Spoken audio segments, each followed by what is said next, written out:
Hello friends, आप सभी का स्वागत है मेरे YouTube channel mission IAS PCS में।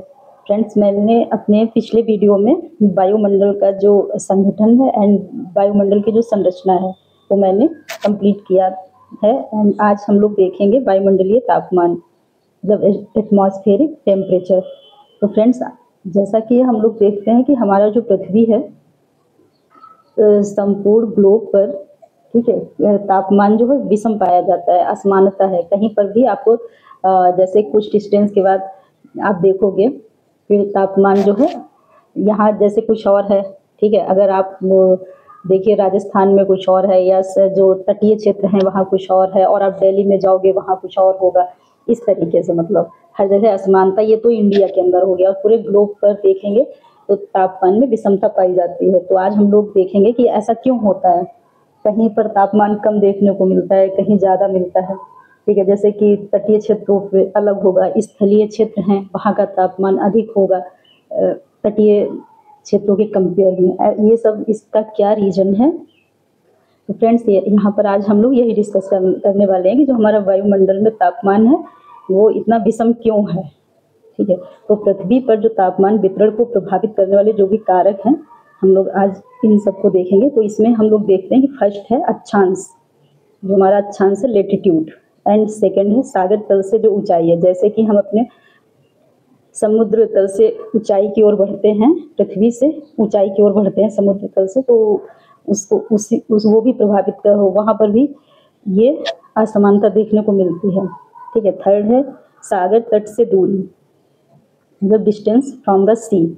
जैसे जितना हमारा ये तटीय क्षेत्र है, जैसे जैसे हम स्थलीय क्षेत्र की ओर बढ़ते हैं, समुद्र तट से स्थल की ओर बढ़ते हैं, तो वहाँ पर तापमान जो है डिफरेंट पाया जाता है, वहाँ पर अलग होगा। और जब स्थलीय क्षेत्र में जाएंगे तो वहाँ पर अलग होगा, ठीक है। और फोर्थ है स्थल एवं जल का वितरण भी ये तापमान को प्रभावित करता है। और समुद्री धारा एवं ज्वार भाटे, 6 है प्रचलित पवने, लास्ट है धरातल का स्वभाव। ये भी हमारे तापमान जो है अलग अलग तापमान के वितरण को प्रभावित करता है। तो फ्रेंड्स, यहाँ पर हम वन बाय वन इनको डिटेल में डिस्कस करेंगे। यहाँ पर हम लोग देखेंगे सबसे पहला है जो सर्वाधिक महत्वपूर्ण कारक में जो हम देखेंगे, सबसे फर्स्ट है जो अक्षांश। ये अक्षांश जो है ये सर्वाधिक महत्वपूर्ण कारक है, ठीक है। यहाँ पर हम देखेंगे जैसे विषुवत रेखा से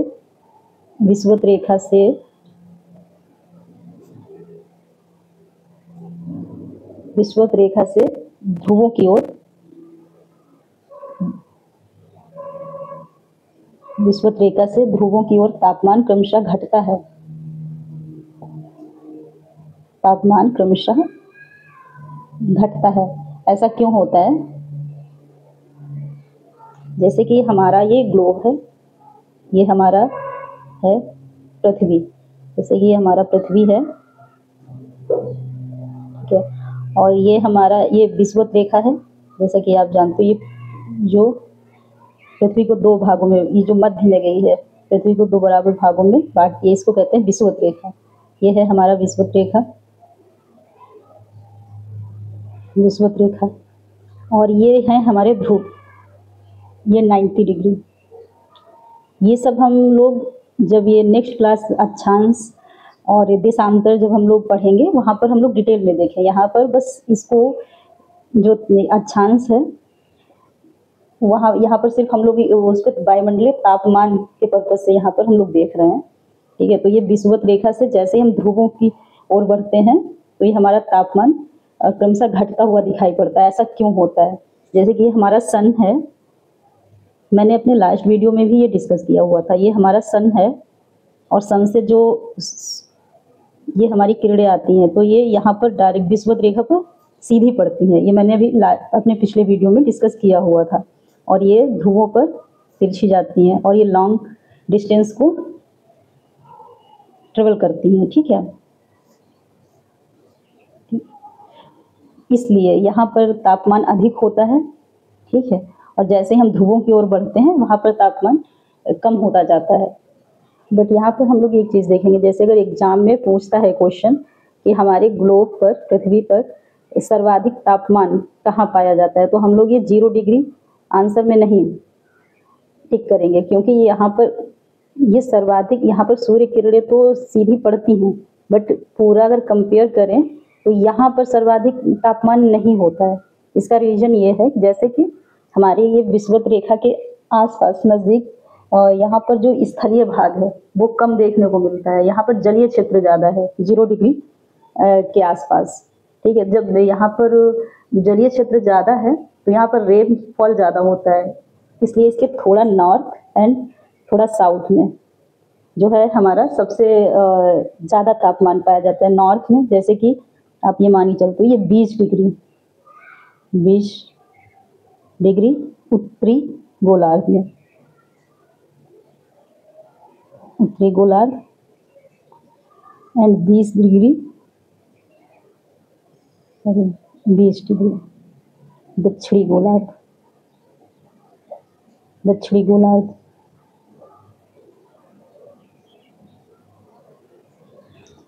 दक्षिणी गोलार्ध में ये जो है सर्वाधिक टेम्परेचर देखने को मिलता है, इसलिए इसे, ये तो विषुवत रेखा इसे बोलते हैं, बट इसीलिए इसको ये 20 डिग्री जो है विषुवत रेखा ये है, और ये जो 20 डिग्री अक्षांश रेखा है इसे ही हम लोग बोलते हैं तापीय विषुवत रेखा, तापीय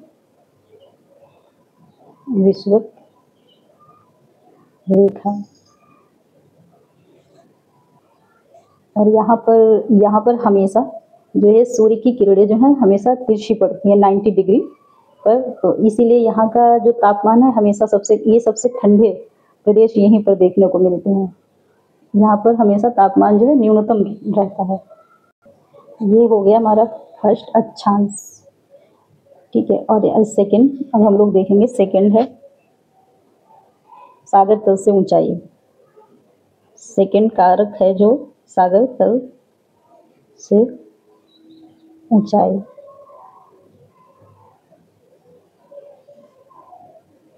यहाँ पर हम लोग देखेंगे जैसे कि हम अपने ये अर्थ है हमारा, ये हमारा अर्थ है और ये है हमारा वायुमंडल। ये तो आप लोग काफ़ी अच्छे से समझ चुके होंगे, क्योंकि मैंने अपने जो पिछले वीडियोज हैं उसमें ये सब बहुत अच्छे से हम लोगों ने देखा हुआ है। और ये हमारा अर्थ है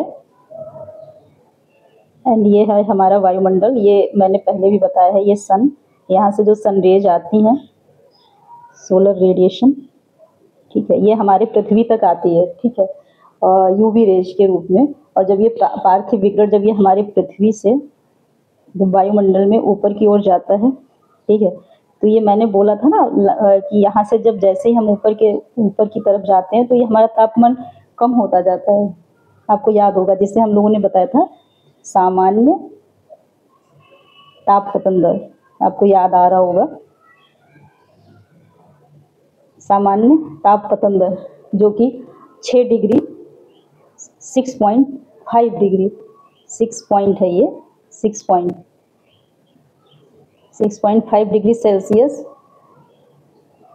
तापमान घट जाता है प्रति 1000 मीटर ऊपर जाने पर, ठीक है, आपको याद होगा। तो ऐसा क्यों होता है? ऐसा इसलिए होता है कि हमारे ये जो पृथ्वी की सतह है, यहीं पर ये सर्वाधिक, ये वायुमंडल की सबसे निचली परत है ना, हम लोगों ने पढ़ा था क्षोभ मंडल, ठीक है, तो यहाँ पर ये सर्वाधिक सघन है। और ये जैसे जैसे ऊपर जाते हैं वैसे वैसे यहाँ पर वायु भी यहाँ पर सबसे ज़्यादा पाई जाती है, यहाँ कम होती जाती है। वायुमंडल यहीं पर सबसे ज़्यादा धूल कण है, जैसे जैसे ऊपर जाते हैं कम होते जाते हैं। जलवाष्प भी और बादल आदि सब यहीं पर सबसे ज़्यादा पाया जाता है निचली परत में, ठीक है। और जैसे जैसे हम लोग ऊपर जाते हैं वैसे इसकी सघनता कम होती जाती है, ठीक है। तो यहाँ पर ये सबसे ज़्यादा जब सूर्य की किरणें हमारी पृथ्वी पर आती हैं, जैसे कि आपको पता है ये जो हमारी पृथ्वी पर जो भी ये तापमान है, गर्मी है, ये सब सूर्य की किरणों से ही, तो इसका जो प्राइमरी सोर्स है हमारा सूर्य ही तो है, उसी से यहाँ पर हम लोगों को टेम्परेचर देखने को मिलता है, ठीक है। और जब ये सबसे पहले पृथ्वी पर जब आती है तो यहाँ पर सबसे ज़्यादा ये अवशोषण पृथ्वी पर ही ये सूर्य किरणों का होता है, तो यहाँ पर सर्वाधिक गर्म होता है। फिर जैसे जैसे ऊपर जाते हैं कम होता जाता है। इसी को यहाँ बताया गया, सागर तल से ऊंचाई के साथ जो है तापमान कम होता जाता है। तो ये तापमान जो वायुमंडलीय तापमान का जो असमानता है हर जगह अलग, उसका ये एक रीजन ये भी है, एक कारक यहाँ पर ये भी है। इसके बाद हम लोग देखेंगे थर्ड है सागरीय तटों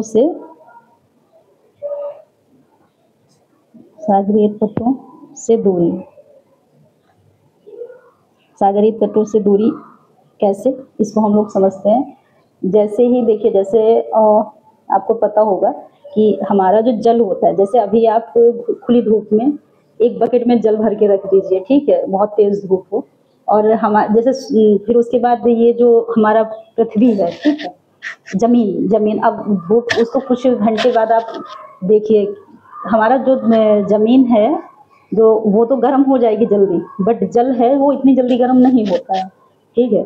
यही यहाँ पर एक कारक के रूप में देखा जाता है, जैसे कि जल स्थल की अपेक्षा जो है ज़्यादा देर में गर्म होता है या ठंडा होता है, ठीक है। जैसे गर्म जल ठंडा भी देर में होता है स्थल की अपेक्षा, वही यहाँ पर बताया गया है। जैसे कि मान लीजिए ये हमारा जो सागरीय तट हैं और हमारा ये पृथ्वी से जितना नज़दीक होंगे, तो जहाँ से हमारी स्थलीय क्षेत्र स्टार्ट होगा वहाँ पर तो उसका इफेक्ट रहेगा, ठीक है, जल का। वहाँ पर ज़्यादा गर्मी नहीं होगी या वहाँ पर ज़्यादा ठंडी नहीं होगी। बट जैसे जैसे हम स्थलीय भाग में अंदर जाएंगे, जैसे कि मान लीजिए हम यहाँ पर एक एग्जाम्पल के थ्रू समझाएंगे। जैसे ये हमारा इंडिया है, मान लीजिए ये इंडिया है,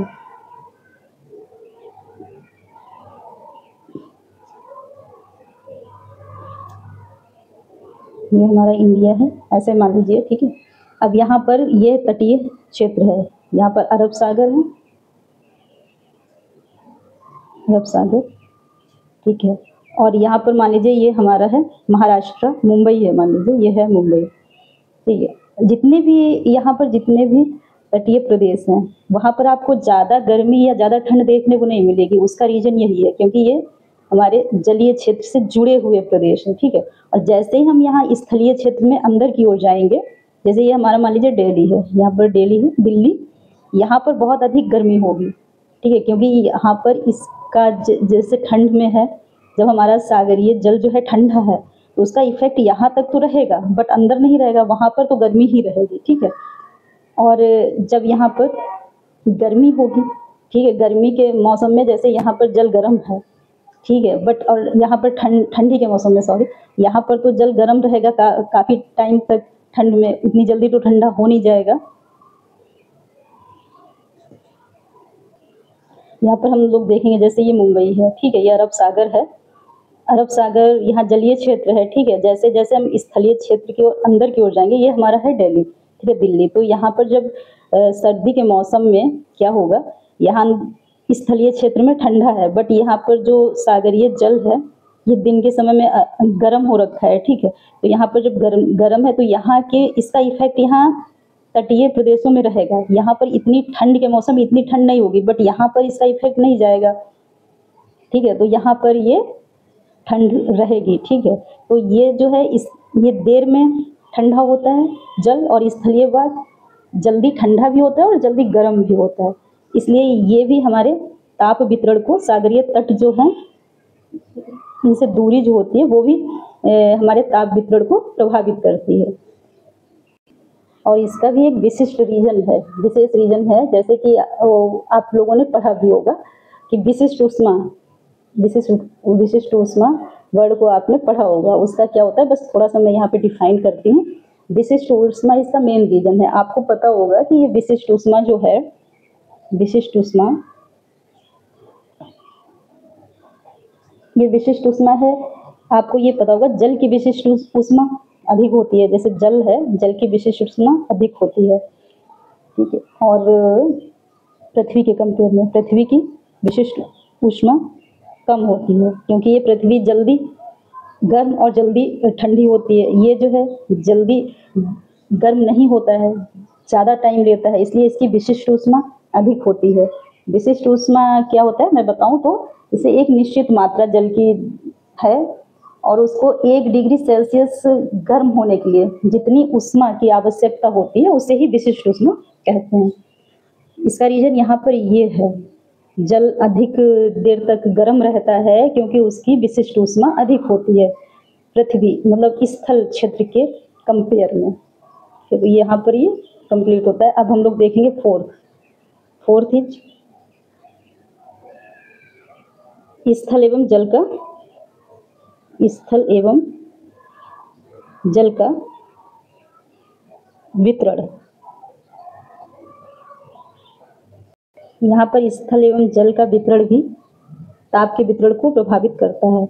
और वो क्यों? क्योंकि यहाँ पर भी विशिष्ट ऊष्मा का ही मेन रोल है। यहाँ पर जल है, जल की विशिष्ट ऊष्मा अधिक है, ठीक है, जल की विशिष्ट ऊष्मा अधिक है तो ये जल जल्दी ठंडा नहीं होता स्थल के कंपेयर में। स्थल क्षेत्र जो स्थलीय क्षेत्र है उसकी विशिष्ट ऊष्मा कम है, इसलिए वो जल्दी ही ठंडा हो जाता है, ठीक है। तो ये भी इसी तरीके से ये हमारे ताप के वितरण को प्रभावित करने वाला ये कारक ये भी हो जाता है, ठीक है। यहाँ पर मेन डिटेल तो आप जो यहाँ है सेम यहीं पर ये भी देखने को मिलता है।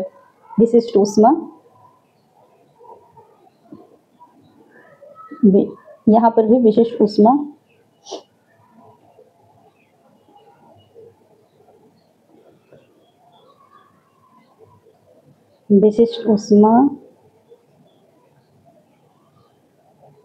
के कारण ही विशिष्ट ऊष्मा के कारण ही ताप के वितरण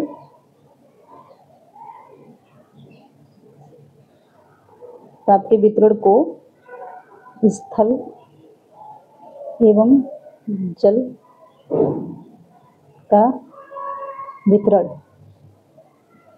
एवं जल का वितरण प्रभावित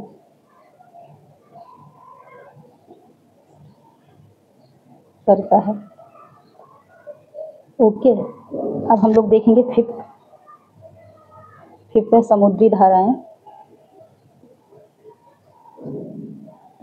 धाराएं एवं ज्वार भाटे। यहाँ पर हम देखेंगे हमारे वायुमंडल में हमारे जो पृथ्वी जहाँ से वायुमंडल स्टार्ट होता है सतह से गर्म एवं ठंडी धाराएं अपने तटवर्तीय भागों के तापमान को नियंत्रित करने में महत्वपूर्ण भूमिका निभाती हैं। जो हमारी और ठंडी और गर्म धाराएं हैं, समुद्री धाराएं, ये तटवर्तीय भागों में मेन भूमिका निभाती हैं। यहाँ पर हम लोग देखेंगे समुद्री धाराएं एवं ज्वार भाटे जो है, जैसे कि समुद्री धाराएं हैं ये जो हमारे तटीय भाग हैं, तटवर्ती भाग के तापमान को नियंत्रित करने में प्रमुख भूमिका निभाती हैं। समुद्री धाराएं जो है, जैसा कि आप अभी यहाँ पर ये देख चुके हैं, सागरीय तटों से जो दूरी होती है उसी तरीके से, जैसे कि आपने महसूस भी किया होगा जब आप कभी नदी के किनारे से गुजरते हैं, उधर साइड से जब भी जाते हैं तब आप देखते होंगे अगर नदी का जल बहुत ठंडा है, ठीक है, तो वो आपको महसूस होता है, मतलब वहाँ के तापमान को प्रभावित करता है, ठीक है। जैसे अभी आप कोई बकेट भर के रखिए एकदम गर्म जल से, जब उसके आप नज़दीक से जाओगे तो आपको उसकी गर्माहट जो है वो महसूस होगी। उसी तरीके से आप ये यहाँ पर मैंने ऐसे ही एक एग्जाम्पल के थ्रू आप लोगों को बताया, वही सेम चीज़ यहाँ पर होती है। समुद्री धाराएं जो है हमारे जो तापमान है उसके वितरण को प्रभावित करती हैं। और ज्वार भाटे हैं, यहाँ पर ज्वार भाटे भी ये तटीय भाग के तापमान को अधिक करते हैं, जैसे कि यहाँ पर आपको मैं बस शॉर्ट में बताना चाहूँगी। और ये जो हमारे निम्न अक्षांश हैं, निम्न अक्षांश मीन्स मैंने अभी आपको बताया था, जैसे कि यहाँ पर ये जो विषुवत रेखा थी, ठीक है, अक्षांशीय रेखा, यहाँ पर जितने भी ये नज़दीक में जितने भी अक्षांश हैं ये निम्न अक्षांश हैं, और जितने ही आप ऊपर जाओगे उच्च अक्षांश होंगे। तो यहाँ पर क्या होता है,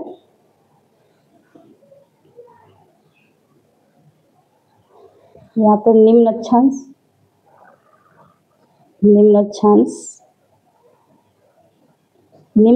जो होंगे वहाँ पर ठंडी धाराएं होंगी, ठंडी धाराएं बहेंगी। ठंडी धाराएं जितनी होंगी वहाँ का तापमान कम होगा, ठीक है। जितने ही उच्च अक्षांश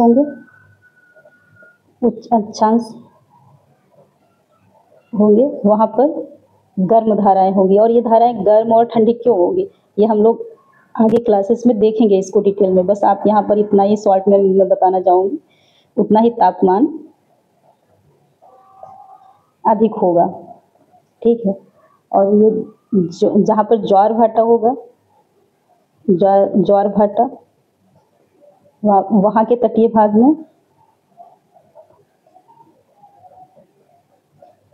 में तापमान अधिक होगा। ओके, ये हम लोगों ने देखा समुद्री धाराएं एवं ज्वार भाटे का जो हमारे तापमान वितरण पर प्रभाव होता है। अब हम लोग देखते हैं 6 है, जो हमारी पवने हैं, प्रचलित पवने, इनका भी प्रभाव होता है। जैसे कि ध्रुवीय क्षेत्र से आने वाली, ध्रुवीय क्षेत्र मैंने अभी आपको बताया था, ये जो हमारा पृथ्वी है, ये है हमारा पृथ्वी, ये थे ध्रुवीय क्षेत्र 90 डिग्री, ये 90 डिग्री ये ध्रुवीय क्षेत्र है। एंड ये था 0 डिग्री, ये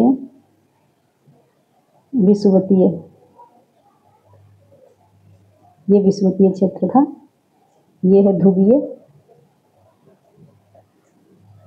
और मैंने अभी आप लोगों को बताया था ध्रुवीय क्षेत्र यहाँ ठंडा रहता है, ठीक है, यहाँ पर बहुत ही ठंडा क्षेत्र पाया जाता है। तो ये जब हमारे ये ठंडे क्षेत्र से जब ये हवा आएंगी पवने, ठीक है, पूरा ग्लोब है ना पृथ्वी, जब ये हवा इधर के लिए आएगी या ये इधर से इधर या इधर के लिए आएगी, ये ठंडी पवने होती है तो यहाँ के तापमान को कम करेगी, उसका प्रभाव रहता है, ठीक है। ये भी एक कारक है पवने।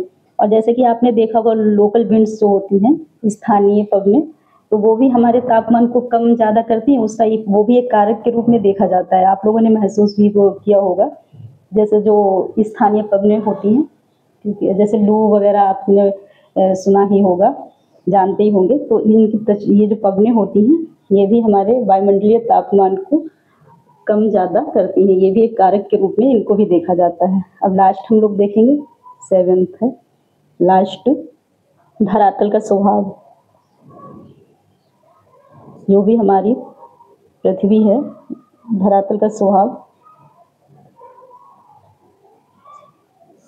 इसे भी एक कारक के रूप में देखा जाता है, क्योंकि धरातलीय गुणों के आधार पर तापमान के वितरण में गहरा अंतर संबंध है। जैसे कि धरातलीय गुणों के आधार पर धरातलीय गुणों या विशेषताओं के आधार पर, गुणों या विशेषताओं के आधार पर